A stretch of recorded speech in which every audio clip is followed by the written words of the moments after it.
Welcome back, everyone, to the second ever episode of our new show here on the channel, Retrograde Ruminations. It's good to be back. I didn't think we'd be back so soon, but our topic of discussion for today is a pretty important one. It affects virtually everybody here in the United States, no pun intended. It's going to affect everyone who goes to school from kindergarten all the way to college. It's going to affect people who need access to the internet for their jobs. It certainly affects everyone watching this video right now, anybody who uses streaming platforms for entertainment, anyone who shops online. If you use the internet, I've got some bad news, and if you don't know what I'm alluding to, on Thursday, a federal court of appeals struck down the Federal Communications Commission's Net Neutrality regulations. So pretty big news coming out of the appellate court system, which rarely means anything good. If you don't know what net neutrality is, then boy, do I have a show for you. You're going to have to hear a lot of information pretty quickly, but I promise to do my best to make it as easy to understand as I can. So, without wasting any more time, we can get started by defining what net neutrality is. According to the FCC, net neutrality is a national standard by which we ensure that broadband internet service is treated as an essential service. Essential service is basically just another way of saying utility. So things like your water, electricity, trash, and recycling, etc. It prohibits internet service providers from blocking, throttling, or engaging in paid prioritization of lawful content. That comes directly from the FCC's website. All this information is available to the public at fcc.gov. Originally, when I was writing this, the FCC's website was down. I imagine it was being flooded with people trying to find more information about what's going on and how it's going to affect them, and it couldn't handle all the traffic happening at the same time. But whatever the reason, it's back up now, so you shouldn't have any problems accessing it for yourself if you wish. Basically, what net neutrality does is it ensures that telecommunication companies who provide broadband services such as Comcast, Cox, and AT&T can't arbitrarily limit people's access to the internet. It's a set of consumer protections, fundamentally. Calling them consumer protections might seem a little strange if you're familiar with how net neutrality regulations work, so I'll be explaining exactly what I mean by that in more detail a little later. Now, this is not the first time that net neutrality has been challenged. These standards were first put in place under the Obama administration, but during the first Trump administration, those standards were challenged not just by the Trump admin, but also by internet service providers. In fact, Verizon was able to successfully sue the FCC over their net neutrality regulations in 2014, forcing the FCC to redefine internet service providers as a part of Title II of the Communications Act of 1934. Obviously, 2014 was before the first Trump administration, but during Trump's first term, he appointed Ajit Pai as chairman of the FCC, someone who was outspoken about his support for repealing net neutrality laws and possibly the most hated and memeified person on the internet at that time. And in December of 2017, the Trump administration was successful in repealing net neutrality regulations. Now, you might be thinking, Mercury, 2017 was a long time ago. Why are we talking about this now? That's because, back in April, the FCC, under the leadership of current FCC Chair Jessica Rosenzwersel, voted to reinstate net neutrality regulations. However, as I stated at the top of the episode, the Sixth Circuit U.S. Court of Appeals struck down the FCC's regulations. And their reasoning for this was they cited the Supreme Court's decision on Loper-Bright, another case that the Supreme Court ruled on back in July that overturned the Chevron deference. Like I said in the last episode, the United States Supreme Court did a lot of bad things this past summer, and almost immediately we are starting to see the effects of it. If you don't know what the Chevron deference is or was, it's a little too complicated for me to explain in this episode. All you really need to know is that it's what gave federal agencies the power to regulate things. And when the Chevron deference was overturned, I didn't even consider that this would be a result of that. Like, my mind immediately jumped to the EPA and the FDA, two agencies that are responsible for maintaining the health and safety of our country's citizens and the land that we live on, that now no longer have the power to do so. But I didn't even consider how agencies like the FCC would be impacted by this, because this basically just confirms every concern that people had about Chevron being overturned, that now companies are going to be able to do basically whatever they want because there's no real oversight or authority at the federal level. Because now all you have to do, if you're an American company and you're being regulated by a federal agency in a way that you think is annoying and you don't like, all you have to do is file a lawsuit against that agency, which you will eventually win, costing the U.S. government and its citizens a lot of money, all because you wanted to leave asbestos in your baby powder because it saved you a nickel.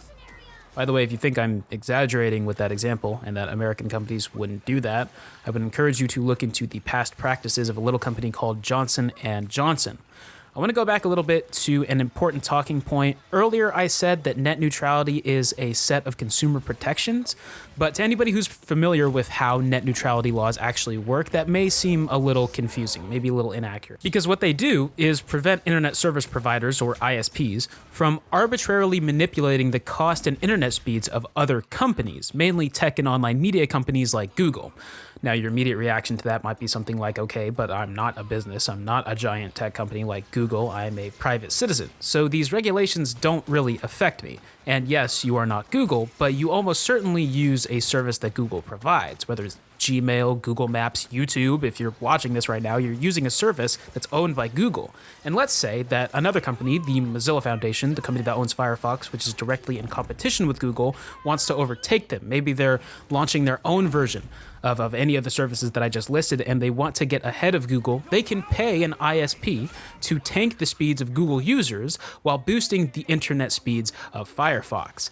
It's not exactly the best description, but that's basically how it works. Think of it as lobbying, but for the internet.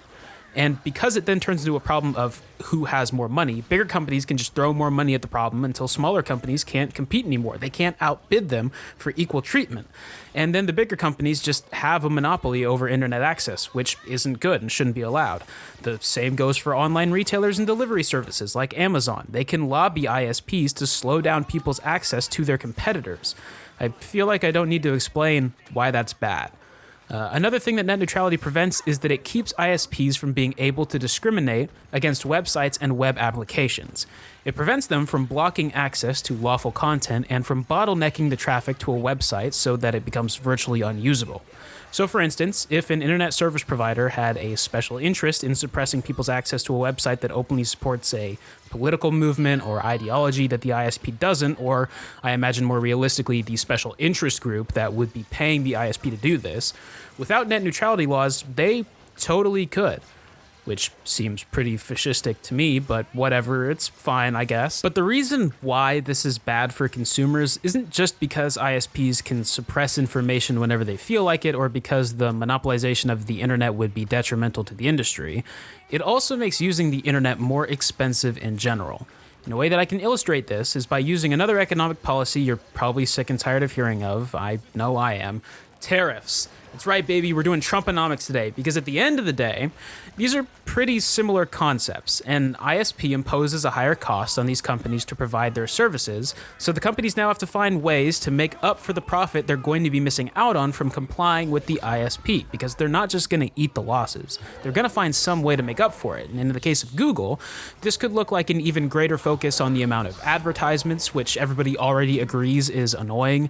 Some of you might be going, just get an ad blocker. And yeah, that might work at first, but that isn't the only way that Google could make up for lost revenue. Another way, and I'm not saying that this is going to happen or that people should expect this, but Google could decide to put all of their services, including their search engine, behind a paywall. As someone who has used Google for free my entire life, that personally would be catastrophic. And some people might be saying, well, the internet is a terrible place full of horrific and traumatizing things. Maybe having to pay to access it wouldn't be such a bad thing after all. That way people would be encouraged to go outside and touch grass or something. And to that, I'd say, yes, the internet can be terrible, but in this era of information, it's the most powerful tool we have for education. Knowledge shouldn't be locked behind a paywall. If you aren't willing to pay a fee to use your public library, why would you be okay with having to pay for access to the world's biggest and most accessible library? And some of you are probably saying, oh, well, actually, we do pay a fee to use the public library. It's called taxes. And yeah, but you wouldn't want to have to pay to get into the library on top of that, right?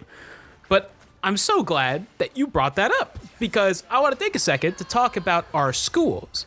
I don't know about your guys' high schools, but my high school's internet was dog shit. It would crash like every semester when we would try to take our finals, which, looking back on it, I don't think that makes any sense considering how wealthy our school was. It's not like they had holes in their pockets. They definitely could have paid for better internet because they certainly weren't paying the teachers, so I don't really know where all that money was going. That's not true. We know where it was going. It was going to the heads of the district. But anyway, our education system is entirely reliant on fast and stable access to the internet. If public schools would have to pay for every single student to be able to access the internet, whether that be through some sort of subscription service so that students could use it at school and at home, or raising the overall cost of tuition, or whatever, the system would collapse in like a week, because funding for public schools generally is already not very good. If they have to pay for internet access, guess what would have to happen? That money's got to come from somewhere, which means that to keep up with these extra costs, you'd have to raise property taxes. I cannot think of a single person who wants to pay more in taxes, especially not to this government, this Congress that can't pass a bill or approve a spending package to save their fucking lives, a Congress that hasn't been functional in nearly a decade. And I think it goes without saying, but that would affect schools in low-income districts disproportionately. It would affect Black and brown communities disproportionately. It's especially going to affect the children in those communities, say it with me, disproportionately. Very good. I get that everyone likes to dunk on Gen Alpha for their brain rot and just overall not being able to function in society generally, right? But this would be an objectively terrible scenario. Not having access to a free and fair internet makes people dumber. Unless you want to keep falling behind other global leaders in education, you gotta keep the internet accessible, and you gotta keep it free of charge, at least for the most part. And before any libertarians tell you that, oh, net neutrality just prevents ISPs from investing in broadband infrastructure, they already weren't doing that. It wasn't until the Biden administration passed the bipartisan infrastructure deal, which dedicated $65 billion to this very problem, that we saw broadband services being expanded to rural communities that previously were practically cut off from the rest of the nation in terms of internet access. Digital deserts. And it wasn't corporate interests that were going to fix that problem, because you basically have to bully these companies into doing anything remotely good for the general public. It was government intervention, because that's what the government is for, taking care of big problems like this. Stripping away the federal government's power to regulate ISPs is not a good thing. Deregulation in general is usually bad, and further deregulation of this industry is just going to hurt people. There are other arguments for net neutrality, like letting the FCC regulate ISPs helps bolster our national security in the event of a cyber attack or some mass hacking incident. Honestly, that concerns a field that is way over my head and that I do not know enough about to feel comfortable speaking on. Luckily, there are plenty of resources out there featuring people who are way smarter than me and who can explain that and really the whole net neutrality situation a lot better than I can. So don't just stop here.